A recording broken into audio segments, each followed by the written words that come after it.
Halo, Assalamualaikum warahmatullahi wabarakatuh. Sahabat Mabar dan Mabre dimanapun kalian berada, kembali berjumpa dengan saya Bang Kimbul Channel. Di video kali ini saya akan menguak fakta mengenai misteri angkernya hutan Leuweung Sancang Garut. Tapi sebelum lanjut ke topik pembahasan, alangkah baiknya untuk like dan subscribe video Kimbul Channel dan aktifkan lonceng notifikasi supaya Anda terus update di video terbaru dari Kimbul Channel. Berikut ini adalah fakta misteri angkernya hutan Leuweung Sancang Garut. Leuweung Sancang sendiri berlokasi di Kampung Sancang, Desa Cibalong, Kecamatan Bumbulang, Kabupaten Garut.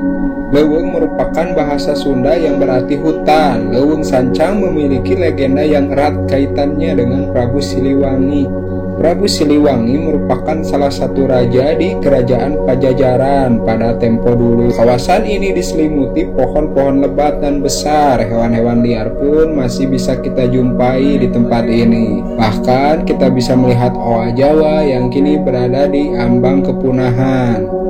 Menurut legenda dan masyarakat setempat, Leuweung Sancang ini merupakan tempat hilangnya Sri Baduga Maharaja Prabu Siliwangi saat dikejar oleh anaknya, yaitu Prabu Kian Santang, karena untuk mengajak ayahnya untuk memeluk agama Islam. Sebelum menghilang, Prabu Siliwangi berubah menjadi harimau tanpa belang, sedangkan prajuritnya berubah menjadi harimau biasa yang kini disebut Lodaya Sancang. Singkat ceritanya, sebutlah Raden Kian Santang yang lahir pada tahun 1513 Masehi. Ia dikenal sebagai seorang pemuda yang cakap. Tidak heran di usianya yang masih muda, Raden Kian Santang diangkat dalam Bogor kedua, sebuah gelar penguasa Bogor atau setingkat dengan kadipaten. Raden Kian Santang terkenal dengan kesaktiannya. Ia tak dapat dilukai oleh senjata apapun, tubuhnya kebal.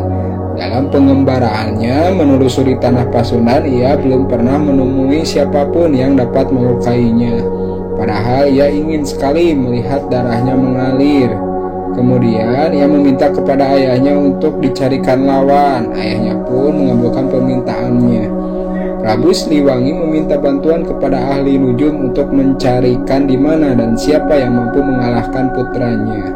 Dalam keheningan muncullah seorang kakek yang memberitahu bahwa ada tandingan yang gagah dan orang itu bisa ditemukan di tanah suci Mekah, namanya Ali. Merasa tertantang, Raden Kian Santang pun ingin bertemu dengan orang tersebut. Namun sang kakek memberikan dua syarat, yaitu Raden Kian Santang harus bersedia bersemedi di ujung kulon atau ujung barat Pasundan dan merubah namanya menjadi Galantrang Setra.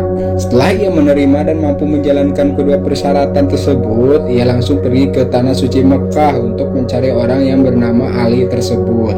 Sesampainya di kota Mekah, ia bertemu dengan seorang pria yang akan mengantarnya bertemu dengan Ali. Namun pria tersebut mengajukan sebuah syarat. Jika ia ingin bertemu dengan Ali, Raden Kian Santang harus mampu mencabut tongkat yang ditancapkan di pasir oleh pria tersebut. Tapi apa yang terjadi? Raden Kian Santang tidak mampu mencabut tongkat itu walaupun ia telah mengerahkan segala kesaktiannya. Bahkan ia sampai mengeluarkan keringat darah. Melihat Raden Kian Santang, maka pria itu menghampiri tongkatnya sambil membaca Bismillahirrahmanirrahim. Tongkat itu dengan mudah bisa dicabut. Raden Kian Santang heran kenapa tongkat itu bisa dicabutnya dengan begitu mudah, sedangkan ia yang susah payah.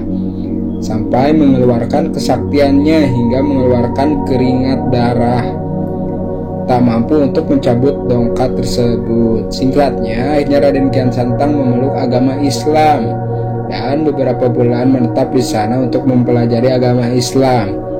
Ia pun berniat untuk kembali ke Pajajaran untuk membujuk ayahnya sama-sama memeluk agama Islam. Namun sesampainya di Pajajaran, ia langsung menghadapi ayahnya dan menceritakan pengalamannya selama di Mekah sampai ia memeluk agama Islam.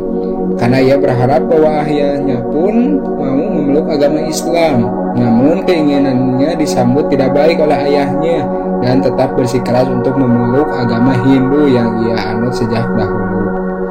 Betapa kecewanya Raden Kian Santang dengan keputusan ayahnya sampai ia pun akan kembali lagi ke Mekah untuk mendalami agama Islam lebih jauh. Dengan harapan semakin pintar ia dalam berdakwah, maka ayahnya pun akan terbujuk memeluk agama Islam.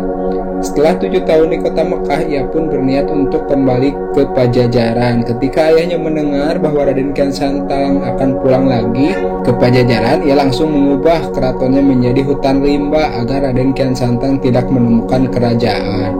Betapa kagetnya Raden Kian Santang menemukan keraton berubah menjadi hutan rimba. Ia yakin bahwa di sini adalah keraton. Setelah ia mencari ke sana kemari, ia menemukan ayah dan pengawalnya keluar dari hutan. Dengan nada hormat, ia berkata pada ayahnya, "Wahai ayahanda, mengapa ayahanda tinggal di hutan? Bukankah ayah ini seorang raja? Apakah pantas seorang raja tinggal di hutan?" Ayahnya menjawab, "Wahai Ananda, lantas apakah yang pantas tinggal di hutan?" Ia menjawab, "Yang pantas tinggal di hutan itu adalah harimau." Konon katanya Prabu Siliwangi dan para pengawalnya tiba-tiba berubah menjadi harimau. Raden Kian Santang pun menyesal telah mengucapkan kata-kata tersebut.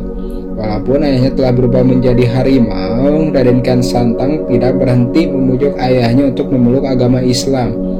Namun sayang, harimau-harimau itu tidak mau dan malah lari ke daerah selatan dan masuk ke goa yang kini disebut dengan Goa Sancang yang terletak di Leuweung Sancang, Kabupaten Garut. Menurut cerita, para harimau tersebut bersemayam di kayu kaboa yang terkenal di ilmu gaibnya.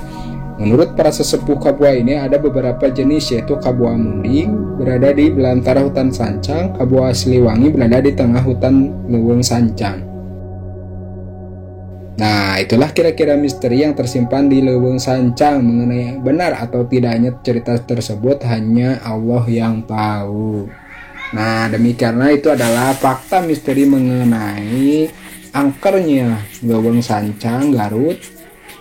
Jangan lupa untuk like dan subscribe video Kimbul Channel dan aktifkan lonceng notifikasi supaya Anda terus update di video terbaru dari Kimbul Channel. Sekian dari Kimbul Channel. Wassalamualaikum warahmatullahi wabarakatuh.